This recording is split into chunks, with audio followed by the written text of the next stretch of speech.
Togolaises, Togolais, mes chers compatriotes, je vous salue.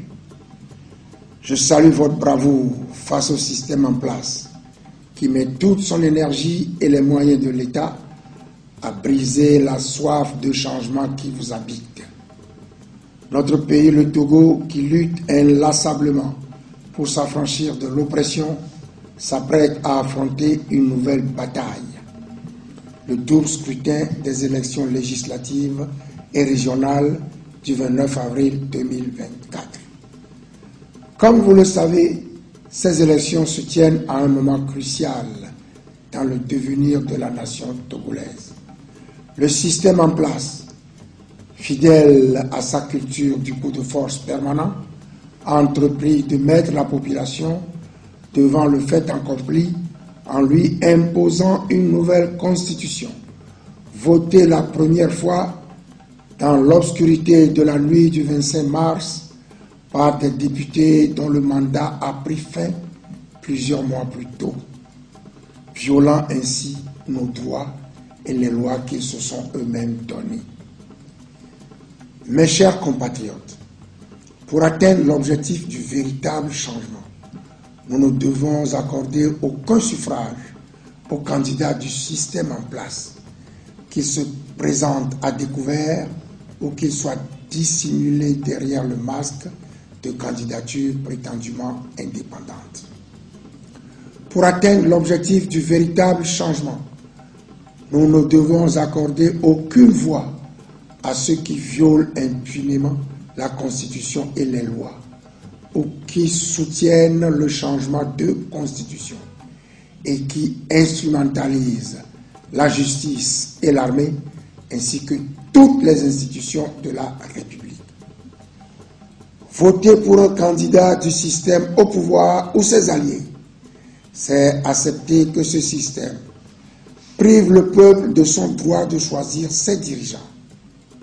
C'est confier le pouvoir de choisir les dirigeants à des personnes désignées par le président du Conseil, véritable chef de l'exécutif, qui nomme le tiers des membres du Sénat, appelés à leur tour à élire désormais le président du Conseil. Le peuple togolais ne doit pas admettre cette instrumentalisation scandaleuse de la représentation nationale. Ce n'est pas le régime semi-présidentiel qu'on nous oblige à abandonner aujourd'hui, qui jette des Togolais en prison pour leur opinion. Ce n'est pas non plus ce régime qui empêche le pouvoir en place de construire des routes, des hôpitaux et des écoles, de régler les problèmes du chômage des jeunes, de la vie chère et des inondations récurrentes, d'ériger un état de droit. Le régime parlementaire qu'on veut nous obliger à adopter n'apportera pas plus que le régime semi-présidentiel l'eau potable et l'électricité dans les villages, les routes, les écoles et les hôpitaux, etc. Ce qui est en cause au Togo, c'est la gouvernance politique et économique catastrophique qui ne dépend pas du régime politique, qu'il soit semi-présidentiel ou parlementaire.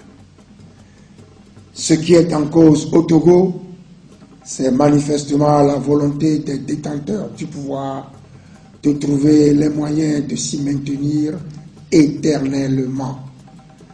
Barrons-leur la route en les sanctionnant dans les urnes. Togolaises, Togolais, accordez à l'ANC une large majorité parlementaire afin de lui permettre de travailler à restaurer la dignité et la souveraineté de notre pays et d'ouvrir la voie au développement et à la prospérité pour tous. Levons-nous tous ensemble pour dire stop à ce système qui s'est installé à la tête de notre pays et qui ne lui offre que souffrance, violence et injustice. Un système qui désespère et pousse la jeunesse sans emploi à l'émigration. Il vient un moment où protester ne suffit plus.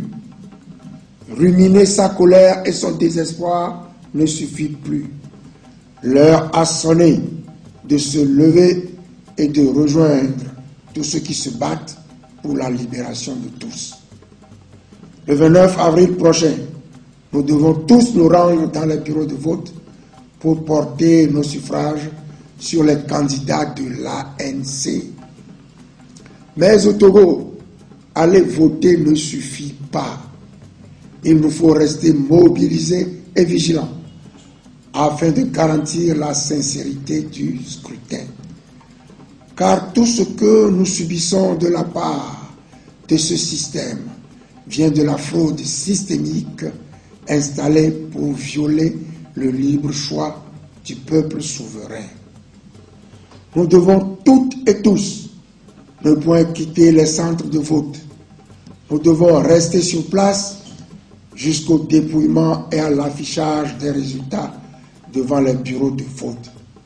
Nous devons nous mobiliser afin d'accompagner les convoyeurs des urnes avec les résultats jusqu'à la CENI et y rester jusqu'à la fin de l'opération de compilation des votes et de l'affichage des résultats dans les CENI.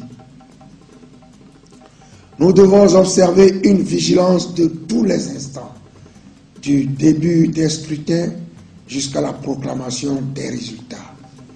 Il nous faut veiller à dénoncer et à empêcher les bourrages d'urnes, la falsification des résultats et le détournement des suffrages du peuple. L'ANC appelle toutes les institutions impliquées dans ce processus électoral à accomplir leurs missions respectives dans la droiture et dans le respect scrupuleux du serment dont ils sont comptables devant la nation.